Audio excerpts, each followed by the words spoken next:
আমার মেকআপের লাইফে এরকমভাবে খাটে বসে বসে প্রথমবার সাজালাম। তো আজকে হচ্ছে 26শে জানুয়ারি। আমার আজকে পার্টি মেকআপ আছে। আমার শ্বশুরবাড়ির কাছে আছে, সেই কারণে আমি, বর আর রায়ান তিনজনে মিলেই চলে যাচ্ছিলাম শ্বশুরবাড়ি। বরের একটা বন্ধুর বিয়ে আছে, তো সেখানে আমাদের দুজনেরই ইনভিটেশন ছিল আর আমার সেখানে পার্টি মেকআপ ছিল। তাই আমরা দুজন রায়ানকে নিয়ে চলে যাচ্ছিলাম আমার শ্বশুরবাড়ি।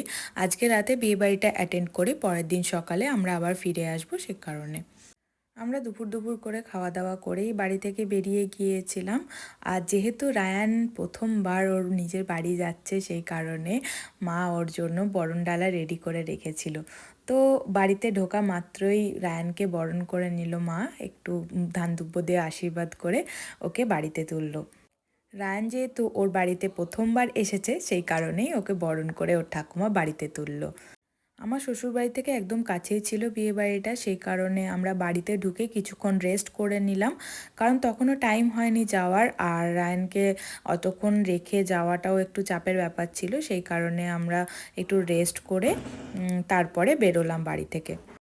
তোমাদেরকে জানিয়ে রাখি, মার্চ মাসে আমি একটা সেলফ মেকআপ কোর্স অ্যারেঞ্জ করেছি। তোমরা যদি এই সেলফ মেকআপ কোর্সটা শিখতে চাইছো, তাহলে অবশ্যই স্ক্রিনে দেওয়া নাম্বারে আমার সঙ্গে যোগাযোগ করে সিট বুকিং করে নাও।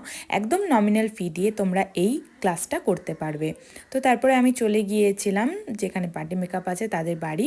তো প্রথমে আমি শাড়ি ড্রেপিং করে নিচ্ছিলাম, কারণ বৌদির বাচ্চা খুবই ছোট, ও মোটে 1-1.5 বছর হয়েছে। তো ও মাকে ছাড়া একদমই থাকতে চায় না, সেই কারণে ওর মা একটু ওকে ভোলাচ্ছিল আর আমি এদিকে শাড়ি ড্রেপিং করে নিচ্ছিলাম। আসলে বাচ্চারা একটু চঞ্চল হয়েই থাকে, তাই চোখের সামনে থেকে সরে গেলেই মনে হয় কিছু করছে না তো, কিছু ফেলে দিল না তো, কোথাও পড়ে গেল না তো। তো এই টেনশনগুলো মাদের থেকেই যায়, সেই কারণে ওর মা শান্তিতে ভালো করে বসে মেকআপটাও করতে পারছিল না।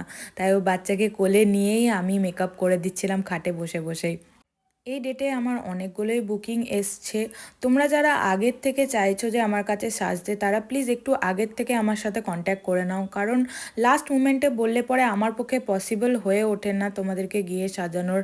আর আমার না বলতেও খুব খারাপ লাগে, সেই কারণে তোমাদেরকে বলছি একটু আগের থেকে আমাকে কল করে একটু বুক করে নিও।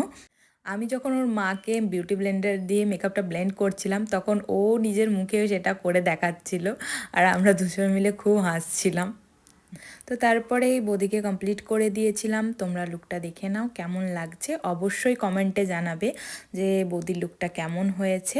আর আমার ব্রাইডাল বুকিংও চলছে, তো তোমরা যারা ব্রাইডরা বুক করতে চাইছো আমার নাম্বারে ঝটপট কল করে বুক করে নাও। আর এই দিদির সম্পূর্ণ মেকআপটা আমি কমপ্লিট করতে পারিনি, কারণ অনেকটাই লেট হয়ে গেছিলো। তো হেয়ার